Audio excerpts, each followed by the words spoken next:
Good morning everyone, welcome back to KD current affairs. I hope आप सब बिल्कुल अच्छे होंगे और आपकी पढ़ाई अच्छी चल रही होगी। आज है 10 जून 6। 10 जून 2026 से बनने वाले जितने भी मोस्ट इंपॉर्टेंट करंट अफेयर प्रश्न बन सकते हैं आज हम लोग डिस्कस करेंगे। साथ ही साथ हर प्रश्न से संबंधित जितने भी इंपॉर्टेंट फैक्ट्स है मैं आपको बताऊंगा, तो वीडियो को लास्ट तक बने रहें। वीडियो के अंत में मैं आपसे एक प्रश्न पूछूंगा जिसका आंसर आपको कमेंट बॉक्स में बताना है। स्टार्ट करते हैं अपना आज का सेशन की शुरुआत पिछले रिवीजन क्वेश्चन से करते हैं। हाल ही में किस देश ने अंडर 18 एशिया हॉकी कप का खिताब जीता? तो ये अपना प्यारा भारत। किसने राष्ट्रीय ई गवर्नेंस पुरस्कार 2026 में रजत पदक जीता? ई जागृति। हाल ही में किसे भारतीय विद्या भवन का अध्यक्ष चुना गया है? बनवारी लाल पुरोहित को। भारत ओमान सेना से सेना स्टाफ वार्ता का 29वां संस्करण कहाँ आयोजित किया गया? हवाई में। दूसरे कॉमनवेल्थ संसदीय संघ भारत क्षेत्र जोन 2 उत्तर क्षेत्र सम्मेलन का आयोजन किया गया चंडीगढ़ में। फ्रेंच ओपन 2026 का पुरुष अकेला खिताब अलेक्जेंडर ज्वेरेव ने जीता। National family health survey 6 report के अनुसार भारत में सबसे कम प्रजनन दर केंद्र शासित प्रदेश अंडमान एंड निकोबार द्वीप में पाया गया। किस राज्य ने वन्यजीव अपराध प्रबंधन के लिए हॉक नामक अभियान शुरू किया? तो ये केरलम। हाल ही में किसने बीरर ब्रुक्स पुरस्कार और general Douglas MacArthur military leadership writing award जीता है? तो ये मेजर प्रभात मिश्रा। हाल ही में किसे भारत में यूएन वुमेन का नया कंट्री रिप्रेजेंटेटिव नियुक्त किया गया? सोको इसी काबा को। विश्व खाद्य सुरक्षा दिवस कब मनाया जाता है? तो 7 जून को। केंद्र सरकार ने आरबीआई के किस वरिष्ठ डिप्टी गवर्नर का कार्यकाल 2 वर्ष के लिए बढ़ा दिया गया? तो स्वामीनाथन जानकी रमन का। किस भारतीय महिला बॉक्सर ने 57 किलोग्राम कैटेगरी में वर्ल्ड नंबर 1 रैंकिंग हासिल की है? जैस्मिन लाम्बोरिया ने। हाल ही में हान स्वयं सुक को किस देश का प्रधानमंत्री नामित किया गया है? तो ये दक्षिण कोरिया के। स्टार्ट करते हैं अपना आज का सेशन। हमारा आज का पहला प्रश्न है, हाल ही में किसे शौर्य चक्र से सम्मानित किया गया? Recently who was awarded the Shaurya Chakra? तो अभी लेफ्टिनेंट सूरज पराशर को शौर्य चक्र से सम्मानित किया गया और इस बार कुल 13 शौर्य चक्र दिया जाएगा। शौर्य चक्र जो है भारत का तीसरा सर्वोच्च शांतिकालीन वीरता पुरस्कार है। यह वीरता, साहसी कार्य और कर्तव्य निष्ठा के लिए दिया जाता है और शांति काल में सैन्य कर्मी, नागरिकों और सशस्त्र बलों के सदस्यों को भी दिया जाता है। अंतर्राष्ट्रीय बुकर पुरस्कार 2026 जो यांग स्वांग जी और उनके सहयोगी लिन किंग ने जीता है। संयुक्त राष्ट्र ने हरभजन सिंह और सुजीत कुमार प्रधान को मरणोपरांत डैग हैमर स्कोल्ज पदक से सम्मानित किया। मेजर अभिलाषा बराक 2025 के military gender advocate of the year पुरस्कार से सम्मानित किया गया। K Venugopal society of experimental test pilot का फेलो बनने वाले पहले भारतीय बने। 2026 का प्रतिष्ठित फूड प्लेनेट प्राइज से आंध्र प्रदेश के कम्युनिटी नेचुरल फार्मिंग पहल को सम्मानित किया गया। 2 भारतीय महिला संरक्षणवादी जिसका नाम है परवीन शेख और वर्खा सुब्बाराव, जिन्हें प्रतिष्ठित विटली पुरस्कार 2026 से सम्मानित किया गया। ग्लोबल टीचर अवार्ड 2026 का खिताब भारतीय शिक्षिका समाज सेविका जो रूबल नागी को दिया गया। तो इस प्रश्न का आंसर हो जाएगा सूरज पराशर, जिसे शौर्य चक्र से सम्मानित किया गया है। नेक्स्ट, हाल ही में किस राज्य में महिलाओं और बच्चों की सुरक्षा के लिए सिंगापेन स्पेशल टास्क फोर्स की शुरुआत की गई है? रिसेंटली इन विच स्टेट सिंगापेन special task force was launched for the safety for women and children? तो ये किए गए हैं तमिलनाडु स्टेट में। तमिलनाडु स्टेट के मुख्यमंत्री कौन है? सी जोसेफ विजय। और राज्यपाल हैं राज्यपाल विश्वनाथ अर्लेकर हो जाएगा। आइए देखते हैं। इलेक्ट्रॉनिक्स और आईटी मंत्रालय ने चेन्नई में स्वदेशी रूप से विकसित silicon photonics technology solutions launch किया है। भारत का पहला मेगा ग्रीनफील्ड शिपयार्ड तमिलनाडु के थूथुकुडी में विकसित किया जा रहा है। केंद्रीय समुद्री मत्स्य अनुसंधान संस्थान के अनुसार 2025 में तमिलनाडु भारत का शीर्ष समुद्री मछली उत्पादक राज्य बना। तमिलनाडु के थूथुकुडी में समर्पित स्पेस व्हीकल क्लस्टर की स्थापना की जाएगी। तमिलनाडु के किसान वल्लुवन को फाओ सॉइल फार्मर हीरो के रूप में सम्मानित किया गया। तो इस प्रश्न का आंसर हो जाएगा तमिलनाडु, जहां सिंगपेन स्पेशल टास्क फोर्स की शुरुआत की गई है। नेक्स्ट प्रश्न, हाल ही में किस राज्य की जीआई टैग प्राप्त तेजपुर लीची की पहली निर्यात खेप दुबई और सिंगापुर को भेजी गई? तो दुबई और सिंगापुर को जो तेजपुर लीची भेजी गई, सबसे पहले ये तेजपुर लीची कहाँ के हैं? तो ये असम राज्य का है। अच्छा, तेजपुर लीची जिसे जीआई टैग कब मिला? इसे जीआई टैग मिला 2015 ईस्वी में। अच्छा, झारखंड ने भी हाल ही में आम्रपाली आम की खेप को भेजा है दूसरे देश में। कहाँ भेजा है? United kingdom. तो इस प्रश्न का आंसर हो जाएगा असम, जिन्होंने जीआई टैग प्राप्त तेजपुर लीची की पहली निर्यात खेप दुबई और सिंगापुर को भेजा है। और किसके माध्यम से भेजा जाता है? एपीडा के माध्यम से भेजा जाता है, कृषि और प्रसंस्कृत खाद्य उत्पाद निर्यात विकास प्राधिकरण के द्वारा। नेक्स्ट प्रश्न, इंपॉर्टेंट फैक्ट देख लेते हैं। सुवोरी महोत्सव का आयोजन असम राज्य में किया गया, गुवाहाटी, जहां असम के जीएस रोड पर भारत की पहली एआई संचालित फिजिटेल शाखा खोली गई। देश का पहला सैटेलाइट टैग लगा गंगा सॉफ्ट सेल कछुआ असम के काजीरंगा राष्ट्रीय उद्यान और बाघ अभयारण्य में छोड़ा गया है।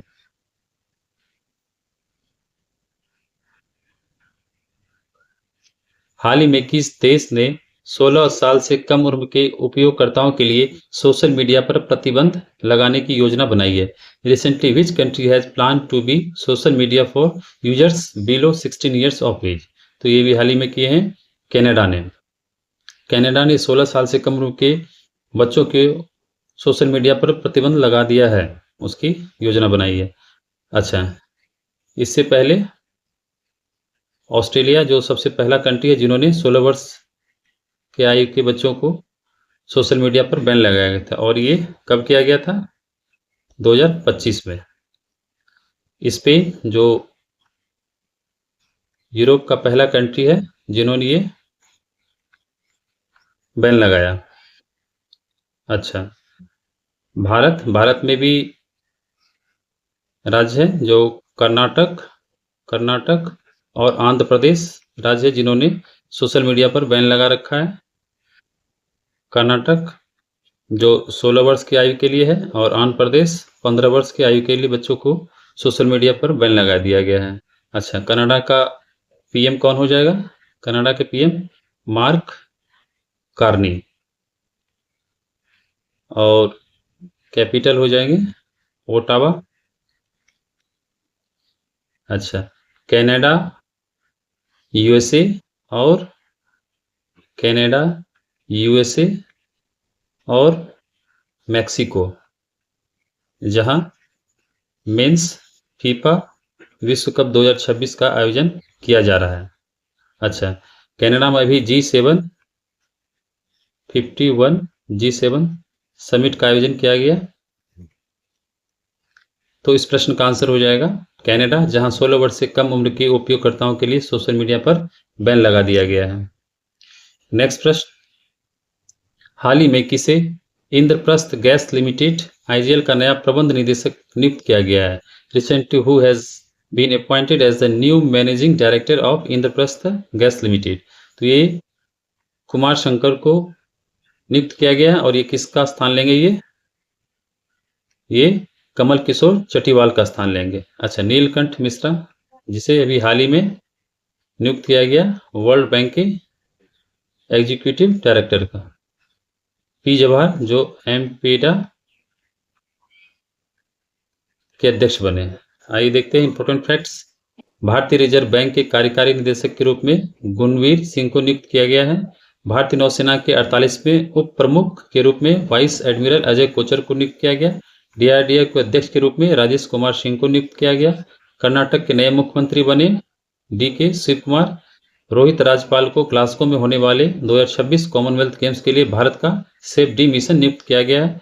पी जवाहर, जिसे समुद्री उत्पाद निर्यात विकास प्राधिकरण मेमपेडा के अध्यक्ष के रूप में कार्यभार ग्रहण किया। आशुतोष दीक्षित, जिसे अगले उप वायुसेना प्रमुख के रूप में नियुक्त किया गया। वकील से सीधे सुप्रीम कोर्ट की न्यायाधीश बनने वाली भारत की दूसरी महिला बनी वेंकटा सुब्रमणी मोहना।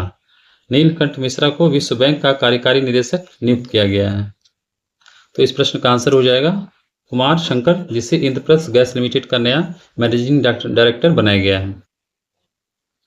नेक्स्ट प्रश्न, हाल ही में किस यूनिवर्सिटी ने रेडियस एलिवेट नामक उत्तर भारत का पहला एप्पल संचालित कैंपस एक्सपीरियंस सेंटर लॉन्च किया है? Recently which university has launched north India's first Apple powered campus experience centre called radius elevate? तो ये है चितकारा यूनिवर्सिटी। चितकारा यूनिवर्सिटी ने रेडियस एलिवेटेड नामक उत्तर भारत का पहला एप्पल संचालित कैंपस एक्सपीरियंस सेंटर लॉन्च किया है। अभी न्यूज में था चंडीगढ़ यूनिवर्सिटी, जिन्होंने इंटेल के साथ इंडिया एआई डेटा लैब स्थापित करने वाला भारत का पहला प्राइवेट यूनिवर्सिटी बन गया था। मुंबई महाराष्ट्र में स्थित भारत का पहला एआई विश्वविद्यालय है, जिसे उद्योग के लिए बनाया गया है और भारत का पहला एआई यूनिवर्सिटी है। चौधरी चरण सिंह विश्वविद्यालय जो मेरठ में स्थित है, गूगल क्लाउड के साथ पार्टनरशिप करके भारत का पहला एआई सक्षम state university pilot project launch किया है। यूके के साउथहैम्पटन विश्वविद्यालय जो गुरुग्राम हरियाणा में अपना पूरा कैंपस शुरू करने वाला वैश्विक विश्वविद्यालय बना है। नेक्स्ट प्रश्न, हाल ही में किस शहर में एट्रियल फाइब्रिलेशन के उपचार के लिए देश की पहली पल्स्ड फिड एब्लेशन प्रक्रिया सफलतापूर्वक की गई? तो ये की गई है बेंगलुरु में, जहां एट्रियल फाइब्रिलेशन के उपचार के लिए देश की पहली पल्स्ड फील्ड एब्लेशन प्रक्रिया सफलतापूर्वक की गई। आइए देखते हैं, कर्नाटक राज्य ने गिग वर्कर्स के लिए भारत की पहली डिजिटल शिकायत निवारण प्रणाली शुरू किया है। कर्नाटक सरकार ने बेंगलुरु में भारत का पहला राज्य नेतृत्व वाला अंतरिक्ष प्रौद्योगिकी उत्कृष्टता केंद्र लॉन्च किया है। कर्नाटक अल्कोहल इन बेवरेज आधारित उत्पाद शुल्क संरचना को लागू करने वाला पहला राज्य बना। आईआईटी मद्रास और फेडेक्स ने बेंगलुरु में भारत के पहले इंट्रा सिटी ड्रोन डिलीवरी उड़ान परीक्षणों को सफलतापूर्वक पूरा किया है। भारत का पहला राष्ट्रीय एआई और डिजिटल जल शिखर सम्मेलन बेंगलुरु में आयोजित किया गया। हाल ही में नेक्स्ट प्रश्न, हाल ही में सिपरी रिपोर्ट के अनुसार जनवरी 2026 तक भारत के पास कुल कितने परमाणु हथियार हैं? According to the recent SIPRI report, how many nuclear weapons does India have in total by January 2026? तो ये है 190, ये पहले थे 180 और इसमें 10 ऐड हो गए हैं। अच्छा, पाकिस्तान के कितने हैं? पाकिस्तान के 170 और चाइना के हैं 620 और ये रसिया के हैं सबसे ज़्यादा 4400। अच्छा, ग्लोबल फायर इंडेक्स में सैन्य शक्ति और क्षमता के मामले में भारत कौन से स्थान पर है? तो 4th स्थान पर है। अच्छा, सिपरी रिपोर्ट के अनुसार विश्व का सबसे बड़ा हथियार आयातक देश, दूसरा हथियार आयातक देश बना है, कौन बना है? अपना भारत दूसरा हथियार आयातक देश भारत है। और पहला कौन है आपको बताना है, पहला कौन है? तो ये 8.2% जो हथियार आयात करता है और ये डेटा जो है आपका 2019 से 23 के दरमियान का है। तो सिपरी रिपोर्ट के अनुसार जनवरी 2026 तक भारत के पास कुल 190 परमाणु हथियार मौजूद हैं। नेक्स्ट प्रश्न, हाल ही में प्रधानमंत्री जन आरोग्य योजना लागू करने वाला देश का 36वां राज्य कौन बना? Recently which state become the 36th state in the country to implement Ayushman Bharat Pradhan Mantri Jan Arogya Yojana? तो ये कौन है? ये पश्चिम बंगाल। पश्चिम बंगाल के द्वारा प्रधानमंत्री जन आरोग्य योजना लागू करने वाला देश का 36वां राज्य बन गया है। अच्छा, आपसे पूछा जाए पहला राज्य कौन है? तो पहला राज्य झारखंड था, जहां इसकी शुभारंभ किया गया था। और ये कब किया गया था झारखंड में? इसका शुभारंभ झारखंड में 23 सितंबर 2018 में किया गया था और ये रांची से किया गया था प्रधानमंत्री के द्वारा। अच्छा, सिक्किम जो उल्लास कार्यक्रम के अंतर्गत पांचवा पूर्ण साक्षर राज्य घोषित हुआ है। साक्षर राज्य बना है? असम। असम जो यूनिवर्सल सिविल कोड लागू करने वाला तीसरा राज्य बन जाएगा। पहला कौन था आपको बताना है, यूसीसी लागू करने वाला पहला राज्य कौन बना। नेक्स्ट प्रश्न। अच्छा, आइए इंपॉर्टेंट फैक्ट देख लेते हैं पश्चिम बंगाल के बारे में। अन्नपूर्णा भंडार योजना जो पश्चिम बंगाल में शुरू की गई 1 जून 2026 से। शुभेंदु अधिकारी जो पश्चिम बंगाल के 9वें मुख्यमंत्री के रूप में शपथ लिए। भारत का पहला एनोड मटेरियल प्लांट जो पश्चिम बंगाल में लॉन्च किया गया। पश्चिम बंगाल सरकार ने द्वारे चिकित्सा पहल शुरू की। ब्यूटिस बरगा भीमे नामक एक नई ज्वारीय मछली की खोज पश्चिम बंगाल में की गई। मतवा धर्म मेला पश्चिम बंगाल में आयोजित किया गया। बांग्लार युवा साथी योजना पश्चिम बंगाल में शुरू की गई। पश्चिम बंगाल सरकार के द्वारा सभी सरकारी स्कूलों में सुबह की प्रार्थना सभा के दौरान राष्ट्रीय गीत वंदे मातरम गाना अनिवार्य कर दिया गया। नेक्स्ट प्रश्न। हाल ही में भारत के 7वें क्षेत्रीय मौसम विज्ञान केंद्र का उद्घाटन कहाँ किया गया है? Where was India 7th regional meteorological centre inaugurated recently? तो ये कहाँ किया गया है? ये जम्मू में किया गया है। तो इस प्रश्न का आंसर हो जाएगा जम्मू, जहां भारत के 7वें क्षेत्रीय मौसम विज्ञान केंद्र का उद्घाटन किया गया है।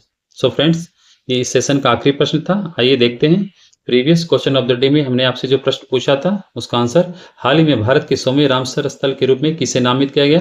तो आप सभी ने इसका सही आंसर दिया था। सो इस प्रश्न का आंसर हो जाएगा जयप्रकाश नारायण पक्षी अभ्यारण्य, उत्तर प्रदेश, और ये देवरिया जिला में स्थित है। नेक्स्ट प्रश्न, क्वेश्चन ऑफ द डे में आज का प्रश्न देखते हैं। हाल ही में राष्ट्रमंडल खेल 2026 भारत के सेफ डी मिशन के रूप में किसे नियुक्त किया गया है? सो आप इसका आंसर कमेंट बॉक्स में जाके दें, और आपको इसमें यह भी बताना है कि कॉमनवेल्थ 2026 का आयोजन कहाँ किया जाना है।